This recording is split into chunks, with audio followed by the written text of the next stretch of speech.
Assalamualaikum warahmatullahi wabarakatuh. Selamat siang, sore semuanya. Kami dari kelompok 8 akan mempresentasikan PowerPoint mata kuliah ilmu alamiah dasar yang berjudul Bersama Hati Menjaga dan Melestarikan Hutan Indonesia. Sebelum itu perkenalkan, saya mewakilkan kelompok 8 akan memperkenalkan kelompok kami terlebih dahulu. Nama saya Azhar Faris Devaris Kulo. Saya tidak sendiri, saya bersama Ekene Dili Cukuede, Rizaldi Fikri Olakhoiri, Bintang Ramadan, Nicholas Bisma, dan Zaki Narayan Satria.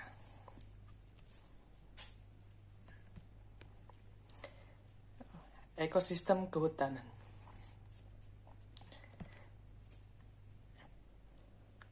Ekosistem hutan adalah unit lahan tegakan pohon kayu yang terdiri semua tanaman, hewan, dan mikroorganisme atau komponen biotik yang berfungsi secara bersama-sama. Berbicara tentang hutan Indonesia, hutan tropis di Indonesia berada hampir di setiap pulau besar seperti Sumatera, Jawa, Kalimantan. Di dunia, selain hutan tropis,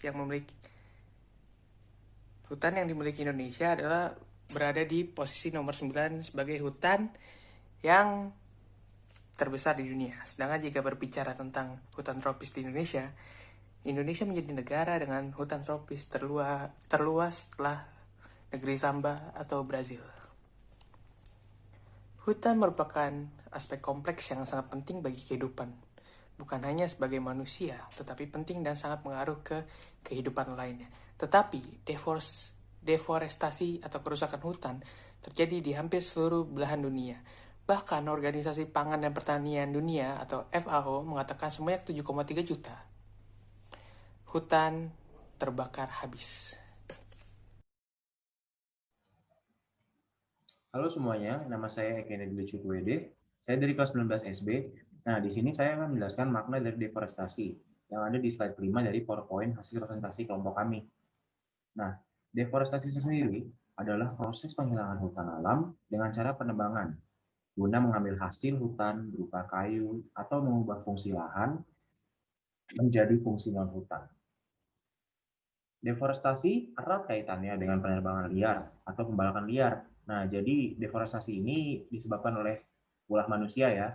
Jika dibiarkan, maka dapat mengancam kehidupan seluruh makhluk hidup, baik ancaman bagi manusia, tumbuhan, ataupun hewan. Deforestasi umumnya disebabkan oleh kebakaran hutan yang disengaja ataupun yang terjadi secara alami. Penyebab utama deforestasi. Deforestasi terjadi karena desakan konversi lahan. Konversi lahan hutan bertujuan untuk penyediaan lahan, pemukiman, infrastruktur, atau bahkan lahan industri. Selain itu, deforestasi juga bisa disebabkan oleh kepentingan pembukaan wilayah untuk perkebunan, pertanian, peternakan, hingga pertambangan tanpa melakukan upaya reboisasi atau penanaman kembali. Jadi deforestasi ini kebanyakan dilakukan oleh manusia, khususnya pada pengusaha-pengusaha yang sengaja menggunakan lahan supaya untuk membuka industri mereka di lahan tersebut. Menurut World Wildlife Fund atau yang biasa disebut dengan WWF, faktor utama yang menyebabkan terjadinya deforestasi adalah yang pertama adalah konversi pertanian, yaitu populasi manusia yang terus bertambah mempengaruhi peningkatan kebutuhan dan pasokan bahan pangan. Lalu kebakaran hutan. Setiap tahun jutaan hektar kawasan hutan lenyap akibat terjadinya kebakaran hutan. Hal ini membuat deforestasi menjadi semakin parah dibandingkan deforestasi yang disebabkan oleh kegiatan konversi pertanian dan yang lainnya. Lalu, penebangan liar. Sekitar 50% pemanenan kayu di hutan-hutan, termasuk kegiatan illegal logging. Pemerintahan di berbagai negara telah mencoba mengawasi praktik pelanggaran ini, mulai dari kegiatan permanen hingga perdagangannya. Dan yang keempat adalah penggunaan kayu bakar. Sebagian penduduk dunia masih menggunakan kayu sebagai bahan bakar sehari-hari. Hal ini menjadi salah satu penyebab terjadinya deforestasi. Nah, bisa dilihat di Sini ada gambar-gambar efek atau akibat dari deforestasi. Dan yang pertama adalah hilangnya keanekaragaman hayati, yang kedua erosi, yang ketiga siklus air terganggu, dan yang terakhir hilangnya mata pencarian masyarakat.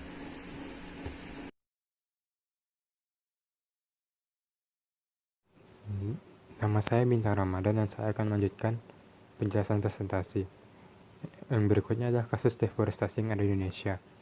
Yang pertama, industri kelapa sawit. Menurut analisis pencitraan satelit yang dilakukan tim peneliti, industri kelapa sawit masih menjadi penyebab deforestasi terbesar di Indonesia. Selama periode tahun 2011 sampai 2016, peneliti menemukan industri sawit telah mengakibatkan deforestasi sebesar 2,8 juta hektar atau 23% dari kerusakan alam hutan nasional. Meski terdapat juga di Sumatera dan Papua, deforestasi jenis ini ditemukan paling banyak terjadi di Kalimantan. Kedua, konversi hutan menjadi semak belukar. Penyebab deforestasi terbesar setelah industri sawit adalah konversi hutan menjadi semak belukar atau padang rumput. Menurut amatan peneliti, kerusakan hutan jenis ini mayoritas terjadi akibat kebakaran hutan. Sepanjang tahun 2011 sampai 2016 terjadi konversi hutan seluas 1,84 juta hektar atau 20% dari deforestasi nasional. Kerusakan macam ini paling banyak terlihat di Sumatera. Yang ketiga, industri penerbangan kayu.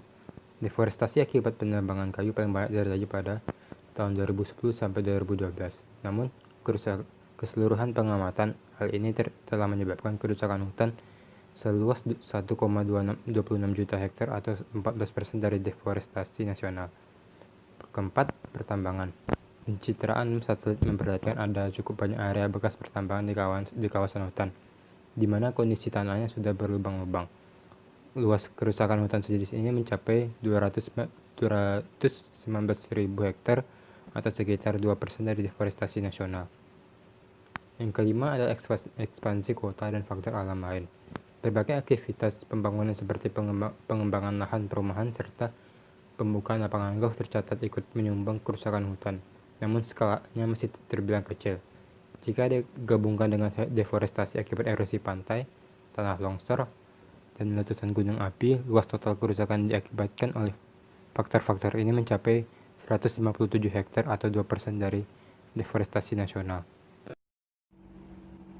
Nah, kemudian kita berlanjut ke cara pencegahan deforestasi. Jadi pencegahannya itu ada 3. Yang pertama adalah pemulihan lahan terdegradasi. Terdapat peluang besar untuk memindahkan pengembangan agrobisnis ke beberapa lahan yang telah terdegradasi, yang telah terbuka dan memiliki keanekaragaman hayati serta cadangan karbon dioksida yang rendah. Kemudian yang kedua adalah pengawasan hutan. Para produsen memanfaatkan teknologi satelit untuk melawan deforestasi. Teknologi ini memungkinkan setiap orang dapat melihat kapan dan di mana perubahan wilayah hutan hanya melalui internet. Dan langkah yang ketiga adalah sertifikat hukum dan sukarela. Berbagai standar meliputi kriteria dan prinsip yang disusun secara seksama sebagai pedoman dalam pengolahan dan produksi komoditas, antara lain pelarangan pembakaran hutan dan deforestasi di hutan primer dan juga lahan gambut. Assalamualaikum warahmatullahi wabarakatuh. Saya Rizal Fikri Al-Khairi akan melanjutkan presentasi dari kelompok saya. Kali ini saya akan membahas KHATI, atau dengan kata lain keanekaragaman hayati Indonesia. Kehadiran Yayasan KHATI ini sejak 12 Januari 1994 dimaksudkan untuk menghimpun dan mengelola sumber daya yang selanjutnya disalurkan dalam bentuk dana hibah, fasilitasi, konsultasi, dan berbagai fasilitas lain guna menunjang berbagai program pelestarian keanekaragaman hayati Indonesia dan pemanfaatannya secara adil dan berkelanjutan. Yayasan KHATI ini bertindak sebagai katalisator untuk menemukan cara-cara inovatif dalam melestarikan, mengelola, dan memanfaatkan keanekaragaman hayati Indonesia secara berkelanjutan. Berbagai bentuk kerja dijalin dengan lembaga-lembaga yang dapat mendukung visi dan misi KHT, seperti pemerintah pusat dan daerah, komunitas bisnis, perguruan tinggi, LSM atau KSM, asosiasi profesi, maupun media massa. Dukungan berbagai pihak tersebut di atas sangat diperlukan untuk menyelamatkan keanekaragaman hayati Indonesia dari kemusnahan, sehingga manfaat dari kelestarian keanekaragaman hayati dapat dirasakan hingga generasi penerus kelak. Kali ini saya akan membahas program yang diadakan oleh KHT. Program ekosistem kehutanan Yayasan KHT secara umum dilakukan melalui program reguler, yaitu Tropical Forest Conservation Action Sumatera and Tropical Forest Conservation Action in Kalimantan. Program reguler tersebut dijalankan berkesinambungan dari tahun ke tahun ini menggunakan hasil kelolaan dana abadi serta berbagai bentuk penggalangan dana. Program meliputi restorasi dan rehabilitasi, perhutanan sosial, pelestarian satwa, contohnya gajah Sumatera dan badak Kalimantan, kawasan konservasi kesatuan, pengelolaan hutan, serta pengelolaan sampah. Jadi program KHT ini dimaksudkan untuk merawat dan mengelola perhutanan dan keanekaragaman hayati yang ada di Indonesia dengan cara-cara yang tadi sudah disebutkan. Programnya ini ada dua, yaitu Tropical Forest Conservation Action in Sumatera and Tropical Forest Conservation Action in Kalimantan. Jadi emang baru di dua daerah itu aja yang ada programnya.